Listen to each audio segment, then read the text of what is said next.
사랑하는 영락교회 지체들에게 주 안에서 평화 인사를 전합니다. 오늘은 2022년 4월 7일 목요일입니다.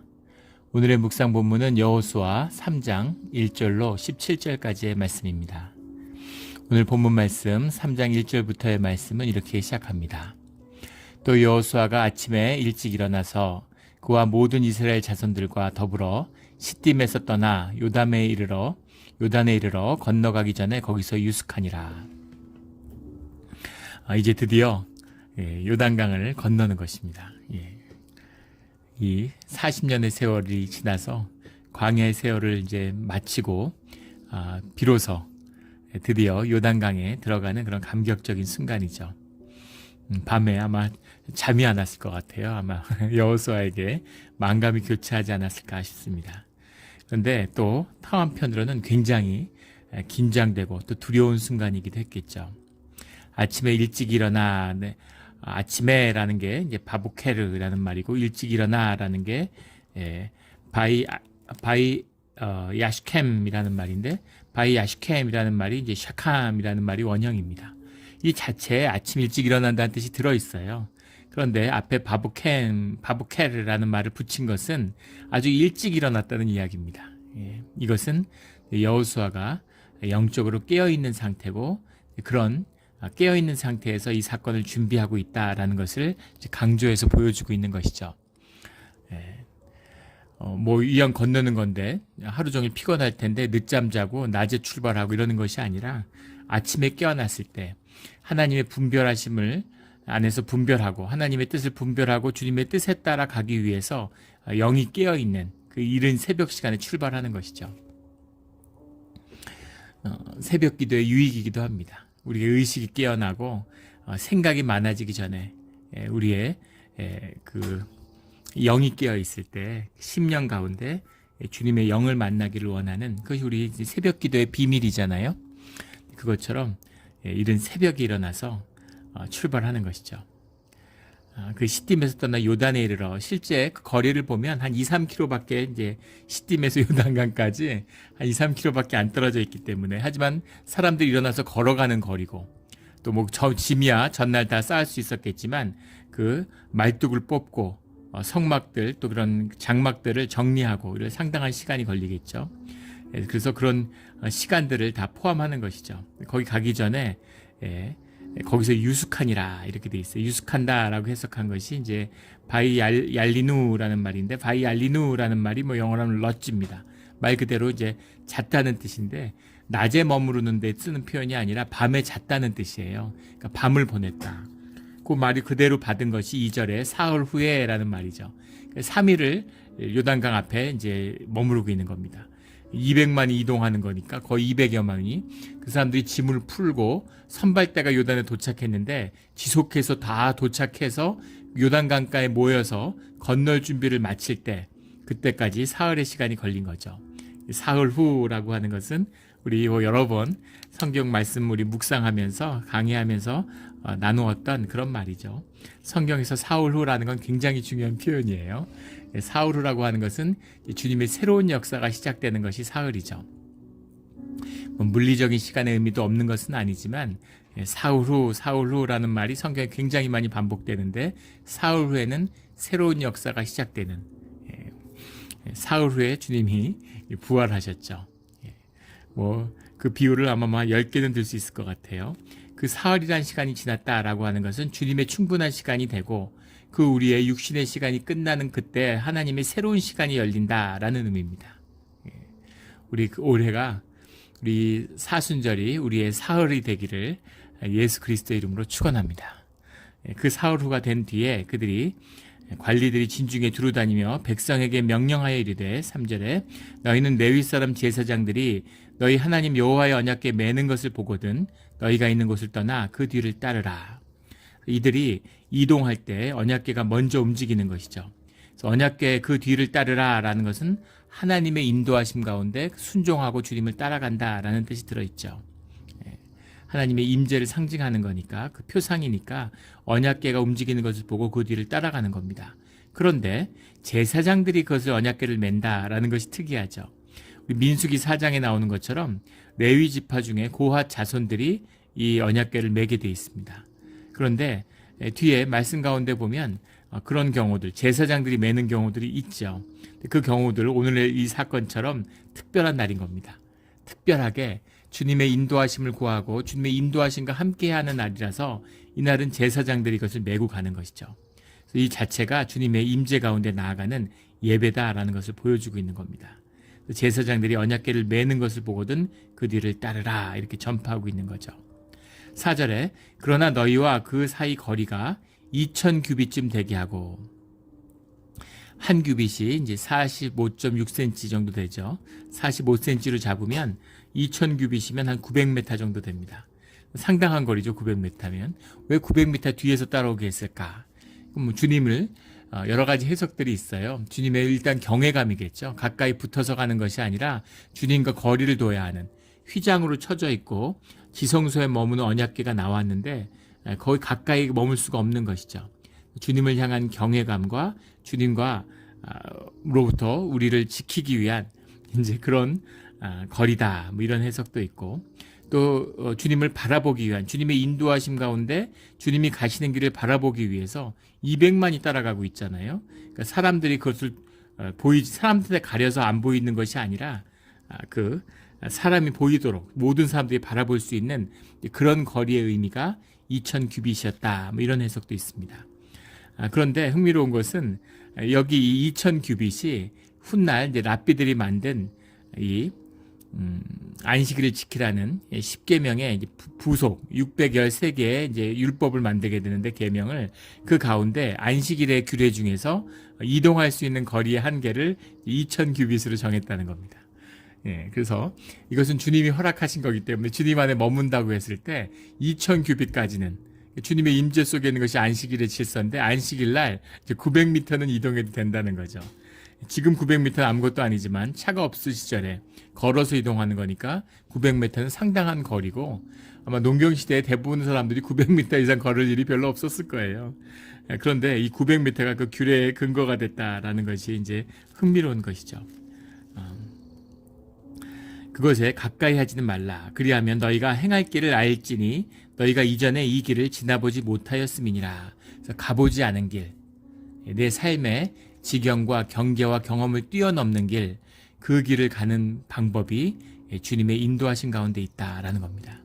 주님이 함께하기 때문에 갈 수 있는 거예요. 주님이 함께하기 때문에 우리의 지경을, 우리의 경험을 뛰어넘을 수 있는 겁니다. 이 주님의 임재의 비밀입니다. 이 비밀을 아는 자들이 삶의 역사의 지경을 뛰어넘는 것이죠. 놀라운 비밀이에요. 이 비밀의 깊이, 사람이 자신의 경험의 한계를 뛰어넘을 수 없습니다. 내가 나라고 하는 자기 동일성의 인식 체계를 뛰어넘지 못해요. 당연하지 않겠습니까? 내가 갖고 있는 개념으로 세상을 포섭하는데, 세상을 인지하는 기준이 나의 개념인데, 나의 개념이라는 건 나의 경험 속에서 나왔잖아요. 그런데 인간이 어떻게 자기의 경험을 뛰어넘을 수가 있어요? 인심론적으로 불가능한 겁니다. 그런데 인간이 그것을 하죠. 어떻게 할까?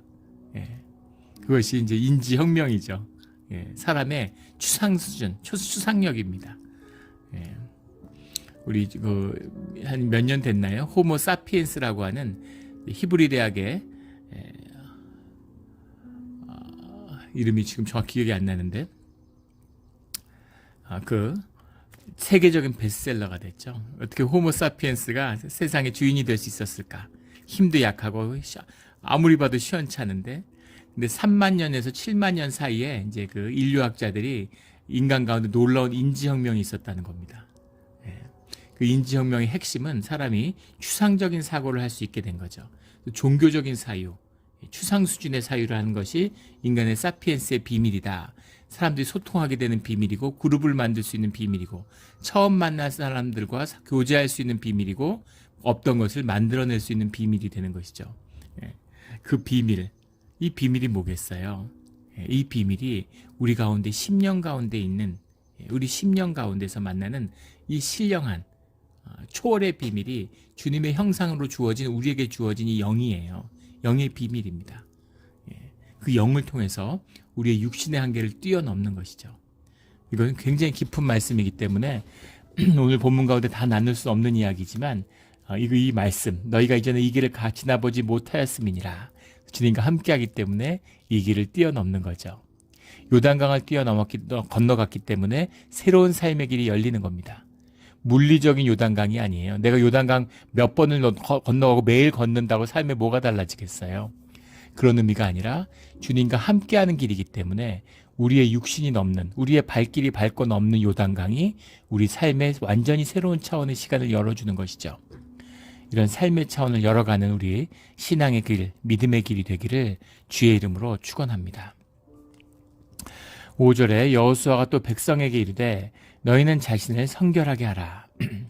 성결하게 하라 라는 게 히트 카다시라는 말인데 우리가 수없이 나누었던 코데시라는 말이 원형이죠. 구별하다, 성결하다, 구별하다라는 그 뜻인데 그렇다면 성결하게 하라는 걸 구체적으로 어떻게 했을까? 물론 마음을 깨끗이 하는 것인데 마음을 깨끗이 한다는 걸 어떻게 마음을 깨끗이 하라고 준비했을까라는 것이 목욕을 하고 옷을 빠는 것이죠. 우리 요즘에는 뭐 매일 샤워하잖아요. 아침 저녁으로 샤워하는 분들도 많죠. 그런 샤워하는 게 아무것도 아니지만 이 시대에는 목욕한다는 게 보통 일이 아닙니다. 예전에 그런 얘기 있었죠. 중국 사람들은 평생에 목욕을 2번 한다. 태어나서 한 번 씻고 죽기 전에 한 번 씻고. 이 시대 사막의 팔레스타인 민족도 마찬가지입니다. 결혼할 때 이럴 때 한 번씩 씻는 거예요. 그런데 주님 앞에서 성결하라 라는 말씀을 받는 것이 몸을 씻고 옷을 빠는 것이죠. 그래서 주님에게 마음을 깨끗이 하는 그 표상으로서의 헌신을 하는 거죠. 여호와께서 내일 너희 가운데 기이한 일들을 행하시리니, 기이한 일들이라는 게 니플라우브트라는 말인데, 니플라우브트라는 말이 이제 펠레라는 말이 원형인데, 이 영어로 하면 원더스터, 아주 놀라운 일들, 깜짝 놀랄 일. 이 펠레라는 말은 본질의 것이 현상으로 드러나는 것입니다. 주님의, 우리가 현상에는 껍데기잖아요. 우리 공간과 우리 이 시간 안에, 이 4차원의 시공간 안에 묶여있는 이 현상의 세계 가운데 주님의 무한 차원의 본질이 드러나는 사건이죠. 사실은 무한 차원의 능력이 있는 주님의 입장에서 본다면 시공에서 나타나는 일이라는 건 아무것도 아닌 거죠. 우리는 이제 물리학적으로 4차원, 우리 흔히 말하는 3차원의 시공간 안에 갇혀 있어요, 공간적으로. 근데 우리가 4차원의 존재인데 만약에 3차원의 존재라고 할 때 2차원의 존재, 평면적인 존재가 있다고 생각해 보세요. 평면적인 존재 안에서 파리가 종이에 앉았다가 날아가면 우리는 파리가 날아갔네 이렇게 인식되지만 2차원의 평면적인 존재에서는 나타났다 사라졌구나 이렇게 생각하겠죠. 그래서 와, 기적이다, 이적이 일어났다 이렇게 받아들일 겁니다. 무슨 말이냐면 주님 안에서 너무나 자연스러운 거예요. 아무 일도 아닌 겁니다. 근데 4차원의 시공간 안에 갇혀있는 우리에게는 너무나 놀랍고 기이하게 느껴지는 거죠. 이것이 주님의 역사입니다. 그래서 주님이 뭔가 놀라운 큰일을 우리에게 행하시는 게 아니라 우리에게 놀라운 큰일이지만 주님 안에서는 아무 일도 아니라는 거죠. 말씀의 역사입니다. 6절에 여호수아가 또 제사장들에게 말하여 이르되 언약궤를 메고 백성 앞에 건너라 하매 곧 언약궤를 메고 백성에 앞서 나아가니라. 요단강을 향해 나아가고 있는데 다들 기이했을 거예요. 어떻게 요단강을 건널 건지, 뭐가 준비되는지, 200만 요단강을 어떻게 건넙니까? 그 요단강 앞에 섰을 때 여호와께서 여호수아에게 이르시되 내가 오늘부터 시작하여 너를 온 이스라엘 목전에서 크게 하여 내가 모세와 함께 있었던 것 같이 너와 함께 있는 것을 그들이 알게 하리라 이렇게 말씀하십니다. 큰 역사, 요단강을 건넌 놀라운 역사 앞에서 주님이 여호수아에게 주는 선물은 말씀이에요. 이미 받았던 말씀입니다. 그런데 그 말씀을 한 번 더 주시는 거죠. 이 말씀의 비밀이에요. 말씀이 주님의 음성이고 주님의 임재잖아요. 그래서 주님의 임재를 더 깊이 느끼는 거죠. 그 생명의 근원을 한 번 더 느끼는 겁니다. 그래서 우리가 우리 안에 믿음과 자신감과 소망과 꿈이 회복되는 것이죠. 이 주님의 역사하심입니다. 우리가 매일 말씀을 읽고 말씀을 만나야 하는 비밀이 여기 있는 거죠. 말씀을 만나면 머리로 이해하고 말씀을 공부하는 게 아니에요. 제가 교인들한테 그런 말씀 많이 드리는데, 말씀 공부해서 뭐 하겠어요? 성경 공부해서 성경 많이 알면 뭐 하겠습니까? 목사 될 것도 아니고 뭐 신학자 될 것도 아니고, 이 말씀을 삶으로 살아서 삶의 진실로 살아감으로 주님의 말씀이 살아서 우리 가운데 임재해야 되는 것이죠. 그럼 이게 생명이 돼요. 우리의 생명을 살리는 비밀입니다. 이걸 심령으로 경험한 분들, 삶에서 경험한 분들은 이게 무슨 말인지 알아요. 종교 생활하고 종교의 굴레에서 맴도는 사람들은 머리로 이해하고 이게 무슨 말인지 모르죠. 교리적으로만 아는 것입니다. 이 말씀의 의미. 그래서 왜 자꾸 하나님 하신 말씀 자꾸 하나? 근데 그게 아니라 이 말씀의 의미가 생명의 힘이라는 것을 느끼는 거죠. 말씀을 먼저 한 번 더 받는 거예요. 그리고 역사가 시작되는 것입니다. 말씀을 받고 거기에 순종하니까 주님의 역사하심을 만나게 되는 거죠. 8절에 너는 언약궤를 맨 제사장들에게 명령하여 이르기를 너희가 요단 물가에 이르거든 요단에 들어서라 하라. 들어서라라는 게 타아모두라는 말인데 영어로 하면 stay입니다. 물속에 머물러라 라는 거예요. 물이 갈라지고 홍해의 기적과 같은 것이 또 났는데 홍해의 기적하고는 좀 다른 점이 있죠. 홍해의 기적은 물이 갈라지고 물에 들어갔는데 여기는 물에 들어간 다음에 물이 갈라집니다. 처음에 물에 들어갈 때, 근데 그때는 법궤가 없었는데 지금 법궤가 있죠. 주님이 물속에 함께 들어가시는 거죠. 그런데 물에 들어서는 이 제사장들의 마음은 어떻겠어요? 예. 요단강이 빨리 흐른다라는 뜻이라고 그랬죠. 해발 거의 3,000m에 육박한 2,800m의 허문산에서부터 해발 수면 아래, 해발 지표면 아래로 400m가 내려가 있는 사해로 흐르는 강입니다. 3,200m의 층고차가 있어요. 표차가 있습니다. 표고가의 차이가 있기 때문에 물살이 굉장히 빠르겠죠. 그런데 이 강한 물살이 흐르는 이 시기에 또 이 시기가 지금 니산월입니다. 니산월이면 3, 4월이에요. 3, 4월인데 이 팔레스타인 기후라는 게 지중해성 기후, 우리 캘리포니아 생각하시면 딱 된다 그랬죠. 캘리포니아 기후하고 비슷합니다. 캘리포니아는 겨울에 비가 내려요. 우리 지금 6년 전에 굉장히 겨울에 비가 많이 왔는데 그때 일본 도로를 연결하는 다리가 끊어져서 한 1년 정도 끊어져 있었죠. 그렇게 비가 많이 왔는데 사실은 겨울마다 그렇게 비가 와야 되는 거죠. 근데 지금 뭐 1200년 만에 가뭄이라고 그러죠. 지금 10년째. 지금 왜 이렇게 가뭄이 오는지, 사실 이 가뭄이 수로가 잘 돼 있고 지금이니까 이렇게 사는 거지, 옛날 같았으면 사람들 다 굶어 죽고 난리 나는 겁니다. 애굽의 요셉 때 7년 가뭄을 생각해 보세요. 근데 지금 10수년째 가뭄이 계속되고 있는데 비가 안 오죠. 비가 많이 와야 되는데 비가 거의 안 옵니다. 그래서 좀 잘 와닿지 않는데 겨울에 비가 많이 내려오는, 우리 봄에 요세미티 가보면 천하의 절경이죠. 절벽에서 온갖 폭포가 흘러내리고 강물에 물이 가득해요. 근데 그게 한 5월까지 물이 장관을 이루고 잘 흘러내리다가 폭포에서 여름에 가면, 관광객들은 여름에 오잖아요. 7, 8월에 가면 요세미티가 좀 볼품이 없어지죠. 풀들도 누렇게 변하고 파래야 될 것 같은데 누렇고 강물도 거의 없습니다. 다 말라서. 3, 4월이면 이 요단강에 물이 가장 많을 때라고 그러죠. 가보지 못했지만 3, 4월에 이 요단강에 가보면 깊이가 한 3, 4m 정도 되고 폭이 한 30m 정도 되는 아주 큰 물살이 흐르는 그런 강물이랍니다. 그래서 그 강물에 그 궤를 맨 상태에서 제사장들이 들어간다는 게 쉽지 않죠. 상당한 믿음과 용기, 순종하는 마음으로 들어가는 겁니다. 물에 들어가라 이렇게 말씀하세요. 홍해를 갈 때는 모세가 직접적으로 주님의 말씀을 선포하고 그 지팡이를 드는 것으로 바다를 갈랐는데 지금은 상당히 다른 방식을 쓰고 계세요. 제사장들이 함께 이걸 메고 들어갑니다. 이 역사를 보면 주님이 역사하시는, 주님이 물론 주이체시고 주님이 하시지만 그 협력하는 대상과 사역의 방법이 바뀌어가는 것을 알 수 있죠. 보다 많은 사람들이 참여하고 있고 보다 많은 믿음과 신뢰 속에서 주님에게 순종하는 그런 헌신을 말씀하고 계시는 겁니다. 이게 주님을 만나가는 방법이에요. 우리 중직자 훈련을 하고 있는데 피택 권사님들, 피택 안수 집사님들 그때 지난주에 그런 말씀을 나눴죠. 다들 기도의 어려움을 말씀하세요. 당연하죠. 믿음이 쌓이고 신앙생활을 할수록 점점 더 주님의 말씀이 크게 들린다면 뭐가 걱정이 있겠어요? 신앙에 아무 문제 없고 세상에 아무 문제 없을 겁니다. 주님이 구름과 불로 나타나서 말씀하시면 순종하지 않을 자가 누가 있겠습니까? 그런데 문제는 주님이 믿음이 쌓이고 신앙의 연륜이 쌓일수록 점점 더 말씀과 목소리가 작아진다는 겁니다. 이게 비밀이죠. 그래서 우리가 잠잠한 주님의 목소리를, 고요한 주님의 목소리를 들을 수 있어야 되는 겁니다. 우리의 믿음과 우리의 삶이 바뀌어야 되는 거죠. 근데 중요한 팁이 하나 있다면 작은 것에 순종할 때 주님이 그 다음의 길을 열어주신다는 거예요.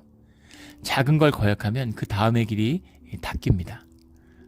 주님의 말씀을 듣지 않으면 주님이 말씀하지 않으세요. 주님의 말씀에 순종하면 주님이 말씀하시는 거죠. 이게 말씀이 열리는 비밀입니다. 늘 순종으로 주님의 말씀을 열어가는 그런 우리의 삶의 자리가 되기를 주의 이름으로 축원합니다. 그 중세 영성가가 남긴 말씀 가운데 유명한 말씀이 있죠. 우리가 주님의 말씀을 이해하는 게 중요한 것이 아니라 우리가 말씀을 아는 것이 중요한 것이 아니라 말씀이 우리를 아는 게 중요하다. 이렇게 말씀과의 교제를 의미하는 거죠. 우리가 어떤 말씀을 듣는가, 어떤 말씀이 임하는가 이런 게 중요한 것입니다. 그 믿음 가운데 이제 주님과 새로운 협력의 길이 열리는 요단강의 역사입니다. 홍해와 똑같이, 물론 홍해와 비교가 안 되죠. 홍해는 바다입니다.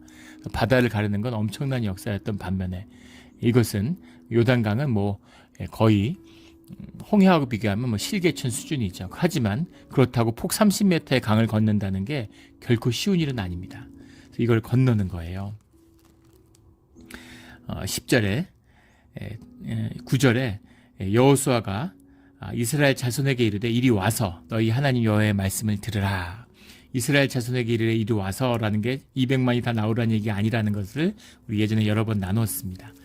이스라엘 자손이 내 앞에 와서라는 말은 이제 대표자들, 지도자들 앞에 나오라는 거죠. 이리 와서라는 거는 주님 앞으로 나와라 이런 말입니다. 주님 앞에 주님의 말씀 가운데 나와라. 주님 온 이스라엘 자손이 다 나오는 거죠. 나오는 사람들은 물론 이 각 지파의 지도자가 되는 장로들이었겠죠. 이 장로님들이 나옴으로 인해서 그래서 주님 앞에 그 말씀 가운데 나와서 말씀을 듣는 그 말씀에 순종하는 역사가 시작되는 것이죠. 10절에 또 말하되 살아계신 하나님이 너희 가운데에 계시사. 살아계신 하나님은 뭐 무소부지하시고 전지전능하시고 늘 살아계시죠.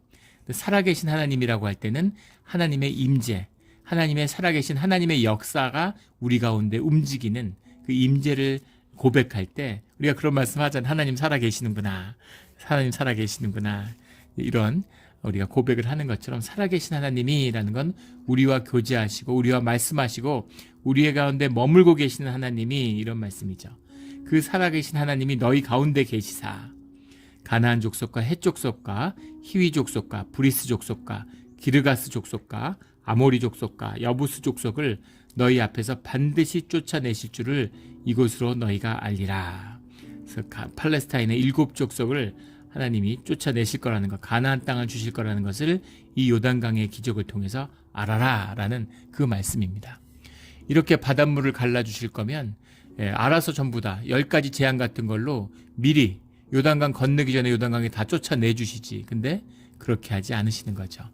우리의 삶에서 우리가 고난 가운데 어려움 가운데 싸워 이기면서 우리의 믿음의 근육이 자라야 되는 거예요. 말씀으로 살아가는 법을 배워야 되는 겁니다. 이 고난의 비밀이죠. 우리 중직자들이 그런 말씀 많이 하세요.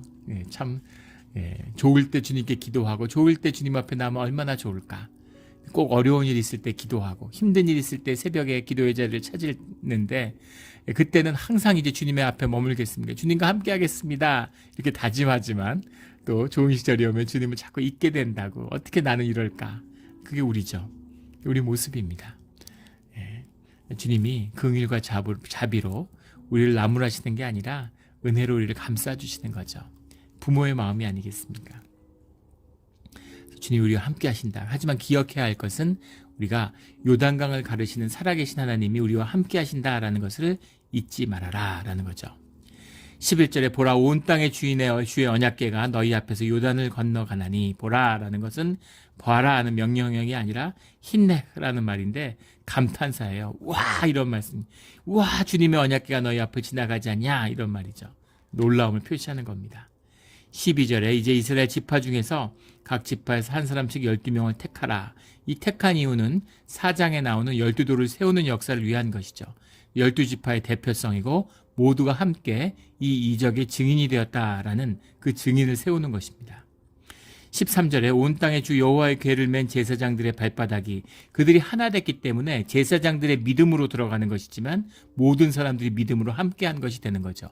이 공동체의 비밀이고 교회의 비밀입니다. 모든 교인이 다 나와서 새벽 기도 드리는 교회는 없어요. 보통 맥시멈 10%라고 그러죠. 그런데 그 10%의 사람들이 그 교회와 하나 됐을 때 10%가 아니라 세 사람이라도 하나 된 마음으로 교회가 하나 되어 있다면 그 나와서 기도하는 것이 모두의 기도가 되는 것이죠. 그 중보가 모두에게 복이 되는 것입니다. 이것이 하나됨의 비밀이죠. 200만 명 중에 12명이 나왔는데 그 12명이 가지는 대표성은 하나됨의 표상이지 그 12명이 나와서 주님과 함께하는 것으로 그 200만의 사람이 다 같이 주님의 이적과 복을 누린다라는 뜻이 들어있는 것입니다. 이 교회로서 하나됨으로 주님의 복된 길이 열리고 그 복을 다 같이 누리는 우리 모두가 되기를 주의 이름으로 축원합니다. 교회뿐 아니죠. 이 하나됨의 역사가 있으면 모든 땅, 모든 피조물이 주님의 복을 누려요. 그 로마서에 나오는 모든 피조물이 주의 아들이 나타나기를 고대하고 있다라고 하는 그 표현이죠. 복의 문을 열어야 하는 것입니다. 몬트레이 영락교회가 있어서 몬트레이가 복을 누려야 되는 것이에요. 이 축복의 비밀입니다. 13절에 온 땅이 주 여호와의 궤를 맨 제사장들의 발바닥이 요단 물을 밟고 멈추면 요단물 곧 위에서부터 흘러내리던 물이 끊어지고 한 곳에 쌓여 서리라 이렇게 말씀하고 있는 겁니다. 끊어지고라는 게 이카레툰이라는 말인데 카레툰이라는 말이 cut off입니다. 끊어졌다. 물길이 딱 끊어져서 내려오다가 끊어졌다는 거죠. 물이 끊어지니까 그 물이 내려던 물이 끊어지니까 물이 한쪽에 막 쌓이는 거죠. 보이지 않는 투명벽이 있는 것처럼 물길이 산처럼 막 쌓아 올라가는 겁니다. 쌓여라는 게 하이요레둠이라는 말인데 막 쌓여 올라가는 거죠. 물이 쌓여서. 설이라라는 거 사람이 마치 일어나 서는 것 같은 그런 의인적인 표현을 썼는데 바얌두라는 말입니다. 야마두라는 말이 원형인데 말 그대로 그 야마두 스탠드에 쓰는 겁니다. 사람이 벌떡 일어서는 것처럼 물길이 이렇게 벌떡 일어서는 것이죠. 그리고 밑은 물이 안 흐르니까 밑은 물이 마르는 겁니다. 물이 넓어지는 거죠. 길이. 이 기적에 대해서 뭐 여러 가지 해석들이 많아요. 그 역사학자들의 말에 의하면 뭐 13세기에 있었던 1267년 12월에 또 1927년 7월에 그 두 번의 역사적인 기록이 있는데 이 요단강 주변이 이제 그 아담 성읍이라는 것인데 이것이 높은 우리 그 아리조나나 뭐 뉴멕시코 같은 데 생각해 보시면 될 것 같아요. 이 땅들이 높은 메사라 그러죠. 메사. 그 스페니시 말을 그대로 써가지고 메사라고 부르는 이렇게 큰 절벽같이 생긴 거대한 산이 돌기둥같이 거대하게 서 있는 거죠. 그런 사막성 기후를 하고 있는데 그 메사가 무너져 내리는 겁니다. 그 지진 같은 게 나가지고 그게 무너져 내려서 1267년과 1297년에 그 요단강이 그 무너진 토사가 무너져 내려가지고 요단강을 막아가지고 물길이 막힌 적이 있다는 겁니다. 요단강이 맹렬하기 때문에 막혀도 불과 하루 정도면 그 물길이 이제 흙을 뚫고 열리는 거죠. 그런데 어쨌든 그 요단강 물이 그렇게 막힌 적도 있었기 때문에 이 여호수아가 여기를 건널 때 요단강을 건널 때 그런 역사가 일어난 것이다 라고 이야기하는 겁니다. 그렇다고 해서 주님이 행하신 이적이 전혀 바뀌지 않죠. 그 무너졌으면 왜 이때 이 순간에 이 사람들 앞에서 무너졌겠습니까? 그 주님의 역사인 거죠. 이게 우연의 일치겠어요? 800년에 한 번 일어나는 900년에 한 번 일어나는 그 우연의 사건 가운데 거기 있었던 것이겠습니까? 그걸 위해서 200만 명이 몰고 사흘을 기다렸겠어요? 그거는 이제 주님이 안 계시다는 걸로 얘기를 풀어보려니까 하는 건데 이게 무너져서 그렇게 됐다 하더라도 다 주님이 하신 역사라는 사실을 알 수 있죠. 그래서 요단강을 건너는 겁니다. 14절에 백성이 요단을 건너려고 자기들의 장막을 떠날 때 제사장들은 언약궤를 메고 백성 앞으로 나아가니라. 15절에 요단이 곡식을 거두는 시기, 그러니까는 이 봄인 거죠. 니산월이니까 봄에 이제 보리추수가 시작되는 시기잖아요. 그 보리추수가 시작되는 시기니까 그 물이 언덕을 넘칠 때 괴를 맨 자들이 요단에 이르러 괴를 맨 제사장들의 발이 물가에 잠기자 물에 들어가는 거죠. 예, 두려움이 있고 굉장히 무서웠을 거예요. 그 믿음으로 주님이 함께 하시니까 언약궤를 믿고 그 채를 꼭 붙들고 이제 들어가는 거죠. 물에 들어가 있는 겁니다. 그래서 다 건널 때까지 물 안에 있는 거예요. 예. 16절에 곧 위에서부터 흘러내던 물이 그쳐서 사르단에 가까운 매우 멀리 있는 아담성은 변두리에 일어나 한 곳에 쌓이고, 그러니까 여리고 북방 20km 지점에 이 사르단이라고 하는 동네가 있는데, 그러니까는 상당히 넓은 폭으로 물길이 열렸다는 것을 이제 알 수 있는 거죠. 물이 막 쌓여가니까 그 위에 물이 계속 넘칠 거 아니겠어요? 그러니까 그 물이 북방 20km까지 물이 쌓여갔다는 거죠. 아라바의 바다 염해 사해로 향하여 흘러가는 물은 온전히 끊어짐에 백성이 여리고 앞으로 바다를 건널세. 그래서 바다를 건너게 되는 겁니다. 이 현대 과학자들이 이걸 연구해서 조사했는데 200만 명이 강을 폭 30m의 강을 건너려면 폭을 1마일로 그 폭을 1마일로 했을 때 6시간에서 8시간 정도 걸린다고 그러죠. 그러면 이걸 건너간다고 그래요. 그러니까 상당한 시간 동안 이 강물이 멈춰져 있었음을 볼 수 있습니다. 근데 이 여리고에는 엄청난 충격이었겠죠. 여리고에서 이 바다를 건너는 것이 얼마나 어려운 일인가 하는 것은 우리가 임진왜란을 보면 알 수 있어요. 임진왜란이 일어났는데 한양성이 점령되는데 딱 2주가 걸렸습니다. 오늘날 그 특전사가 천리행군을 하는 걸 하죠. 보통 그 일반 병사들은 20km 내지 30km 행군을 합니다. 그런데 특전사니까 특수부대잖아요. 최고의 그런 그 전사들이죠. 훈련받은 그런 전문 군인들이니까 특전사의 병사들은 천리행군에서 400km 행군을 하는데 400km를 2주에 돌파한다고 합니다. 특전사가. 그런데 임진왜란 때 부산포에 상륙한 왜군이 딱 2주 만에 한양성에 들어와요.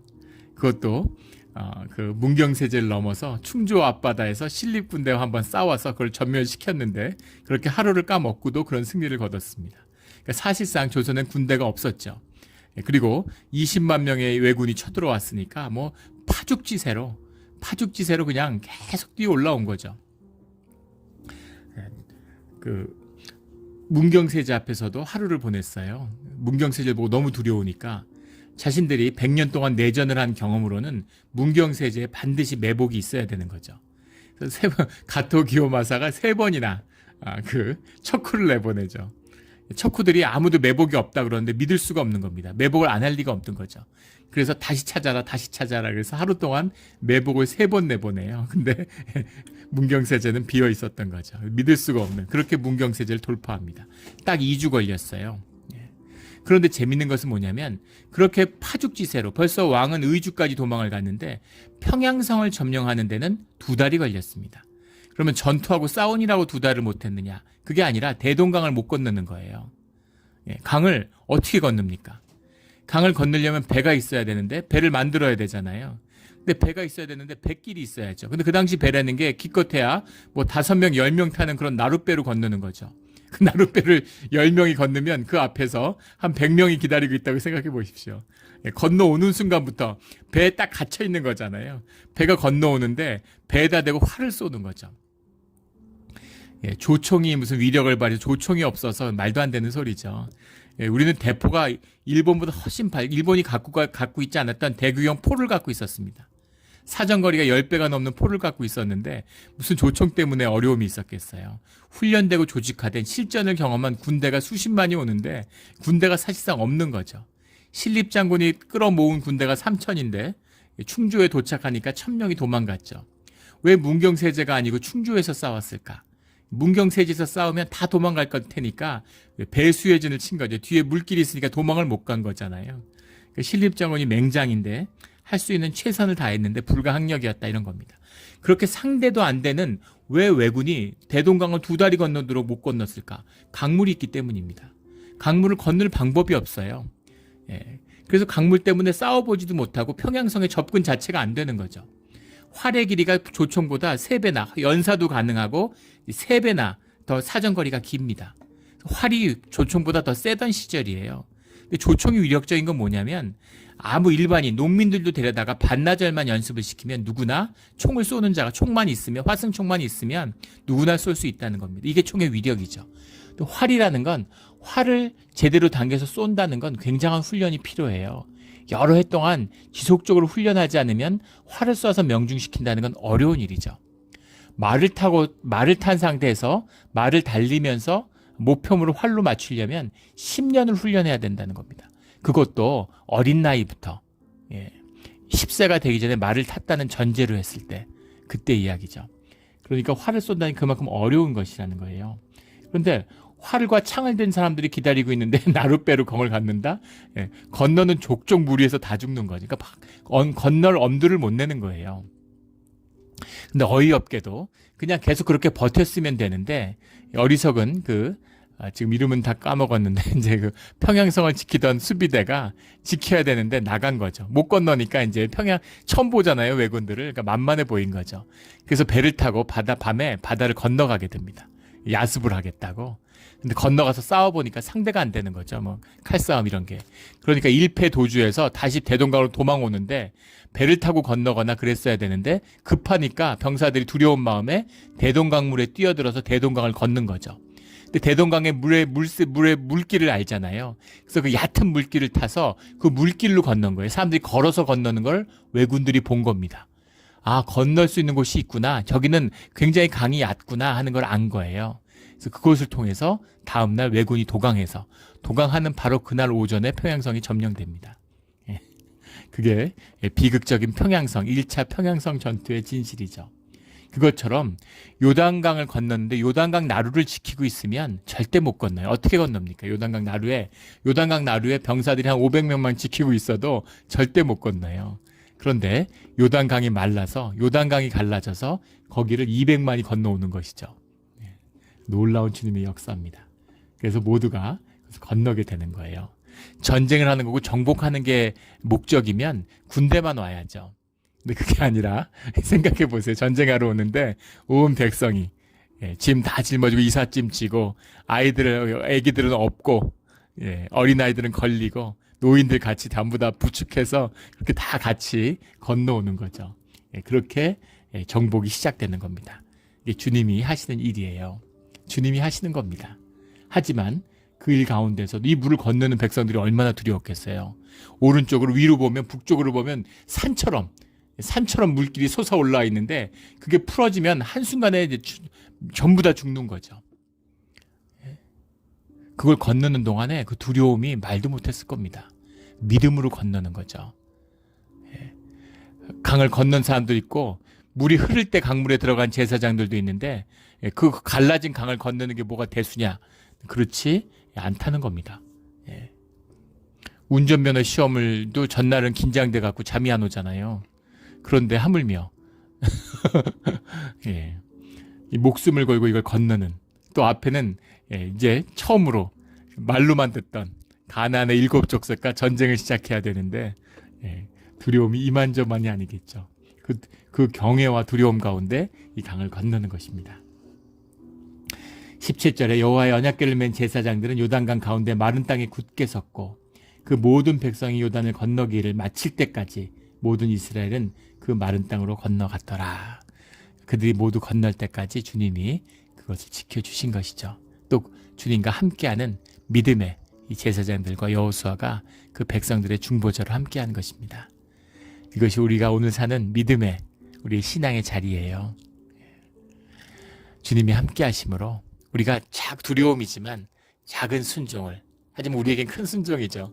그 순종을 주님께 드리는 겁니다. 주님이 길을 여셔도 걷지 못하는 자가 아니라 주님의 뜻에 순종함으로 주님이 열어주시는 물길을 요단강을 건너는, 여호수아와 갈렙 말고 요단강을 건넌 사람이 없습니다. 애굽에서 나온 사람 중에. 남은 자의 역사, 신앙의 길이 무엇인가를 말씀하고 계시는 거죠. 심지어 모세도 요단강을 못 건넜어요. 근데 그 자녀 세대에 이제 광야에서 자란 믿음을 훈련받은 그 자녀들이 요단강을 건너는 것입니다. 우리는 건너지 못할지라도 우리 자녀들은 요단강을 건너서 가나안의 복지에 들어서야 되는 것이죠. 이것이 우리가 가는 믿음의 길입니다. 광야의 길을 끝내고 살아서 요단강을 건너는 그런 믿음의 1세대가 되기를 예수 그리스도 이름으로 축원합니다. 아멘. 함께 기도드리겠습니다. 하나님 아버지 감사합니다. 놀라운 기적으로 우리와 함께 하시며 보이지 않을지라도 우리가 믿지 못할지라도 우리를 구원하고 지켜주시는 주님의 역사가 계속되는 것으로 인해 감사를 드립니다. 주님, 눈이 떠지고 주님의 말씀을 듣는 귀가 열려서 말씀을 매일 묵상하며 말씀 가운데 순종하고 삶으로 살아서 삶 가운데 우리가 믿음으로 흐르는 강물 가운데 발을 담그는 오늘 제사장처럼 그 몸이 그 강물 속에 들어감으로 강물이 마르고 열리는 그 삶의 기적이 오늘 우리 삶에서도 일어나게 하여 주시옵소서. 요단강을 건너게 하여 주시옵소서. 복된 땅으로 나아가는 우리의 삶의 자리가 되게 하여 주시옵소서. 감사하며 예수 그리스도 이름으로 기도드립니다. 아멘.